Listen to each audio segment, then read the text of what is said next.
Welcome back, everyone, to another boosting, barrel-rolling, bombastic podcast that is Banzai Chat. I'm your host, Ryan Trainer, and today I wanted to talk about a very special video game title that is near and dear to my heart that I've probably played more than I have to admit. That game is Star Fox 64. So let's strap ourselves into our R-Wing and have a lovely chat with some of our favorite, best furry friends Nintendo has to offer in this podcast breakdown of Star Fox 64.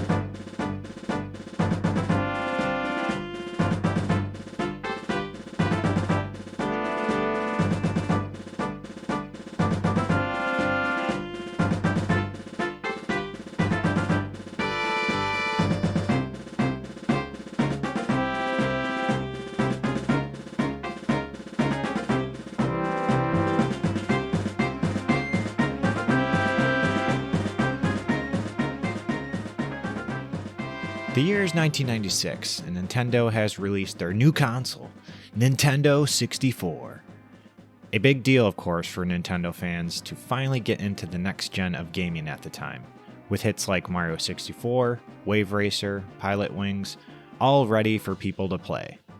Nothing really against these titles, but as Nintendo usually does, they slowly trickle out these launches with small and very few titles at the beginning for kids to be entertained by. And for how much I enjoyed Mario 64, I wanted so much more from this system. But I was in luck, because just beyond the horizon, there was a beautiful game awaiting my greedy little hands.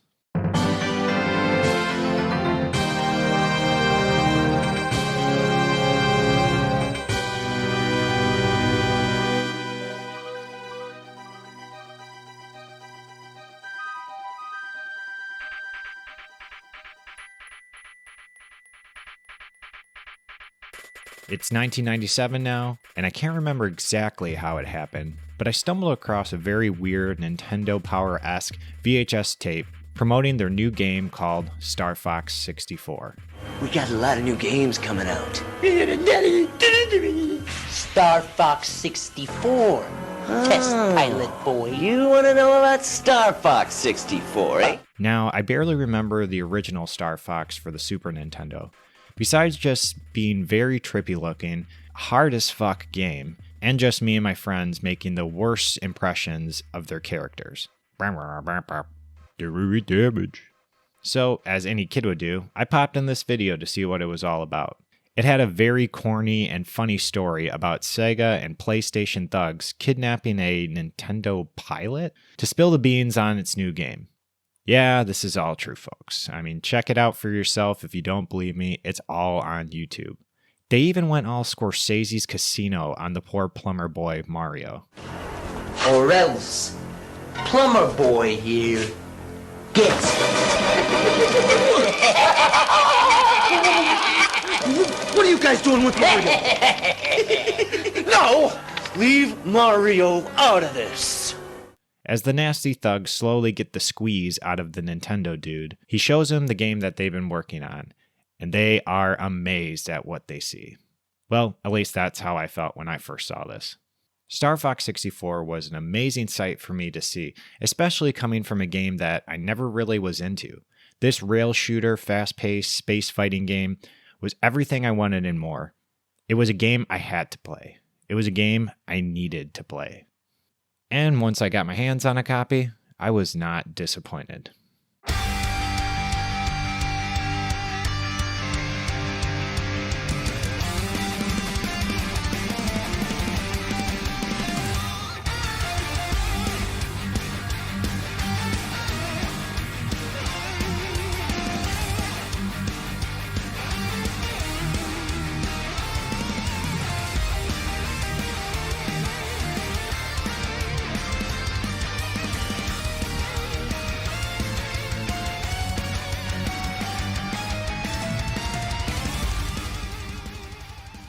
The thing with Star Fox is it just feels like a very well-oiled R-Wing.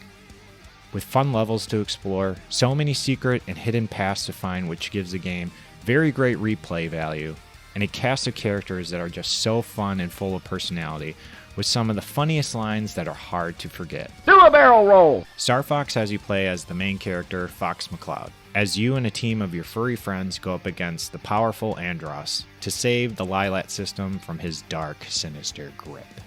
As you fly through each level, fighting waves and waves of enemies of all kinds, each level has its own story, and how well you do in each level, it will have you play out a few different ways. This sounds like most games nowadays, but at the time, Star Fox 64 really did bend the rules with its gameplay, as you never really were told or shown all these different ways to play each level. This could be frustrating at first, looking at the map and scratching your head on why you can't play half the levels shown, but from mastering the controls and the battle system, the game will open up more and more as you play through each time.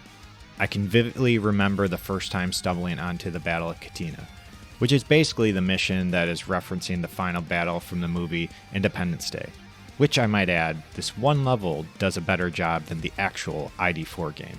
It's a fun, wild battle as you get to have a dogfight with the alien enemy invaders alongside one of the excellent side characters in the game, Billy Gray. Just like old times, eh, Fox? Just be careful not to shoot one of his own. Fox, that's one of ours! It's things like this that really made the game special and one of a kind. With a lot of world building and social connections, you would slowly come across throughout the game unexpectedly. Like, what was the whole deal with Falco and Cat, the mysterious pink feline pilot who joins you in the fight in Zonos? Zonos? I'll go with Zonos. Were they an item in the past? Just friends? These are the things I need to know! And let's not forget your rival counterparts, Starwolf, which each having their own mirror character to your team, but still pulling off their very own and, might I add, annoying personas. They are a perfect example of a group of characters that you have to interact with multiple times throughout the game. Star Fox 64 also had a very amazing soundtrack by the great Koji Kondo and Hajime Wakai. The music in this game would be staples of many other Star Fox games to come, with loads of different music for each stage and everything in between. The tracks really gave you that space travels feels of excitement throughout the game.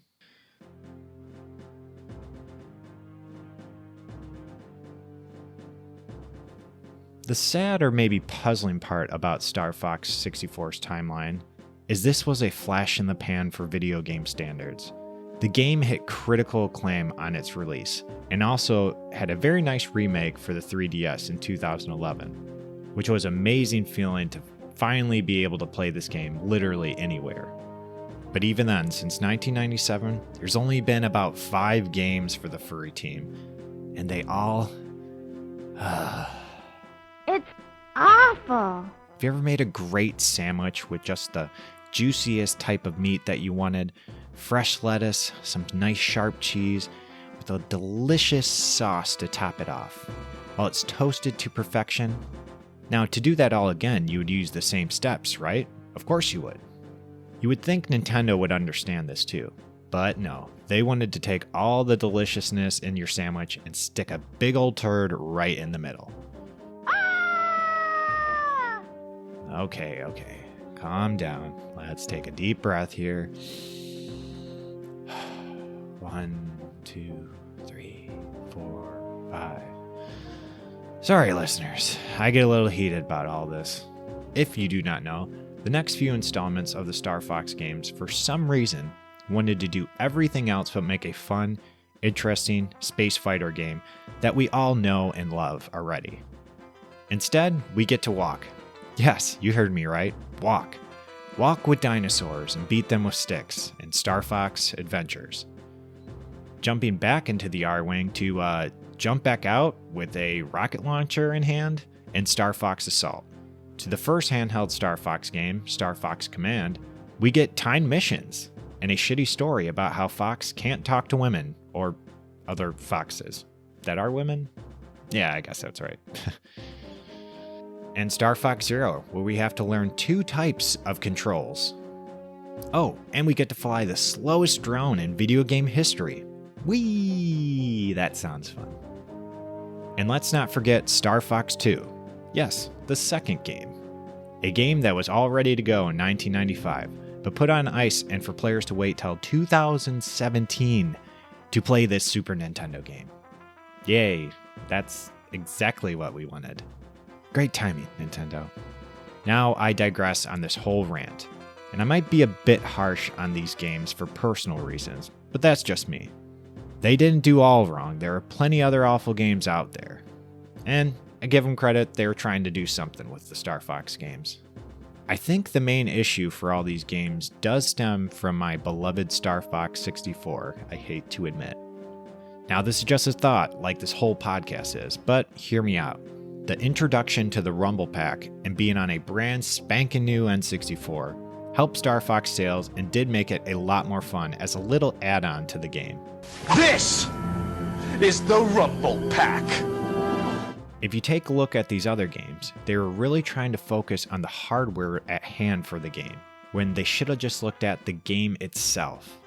For example, Star Fox Zero could have been the new birth of Star Fox games we wanted, but it made you play with the Wii U double controller scheme that took a lot of fun out of the actual game and just really made it confusing and more complicated than it needed to be.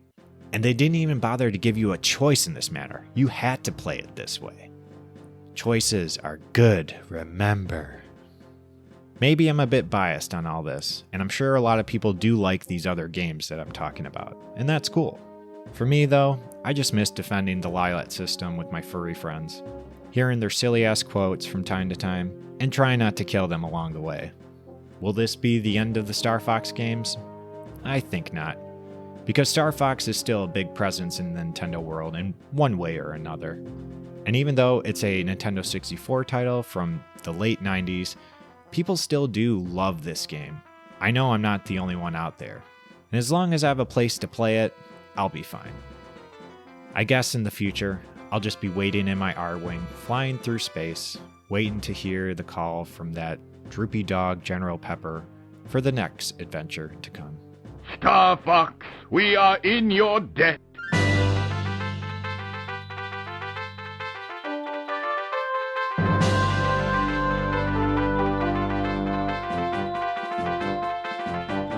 And that's it for today's Banzai Chat. Don't forget to subscribe to the podcast and follow along on all good Banzai content to come. Check out our Patreon at patreon.com/banzaichat.com for more ways to support the podcast. I've been your host, Ryan, and I'll catch you all next time.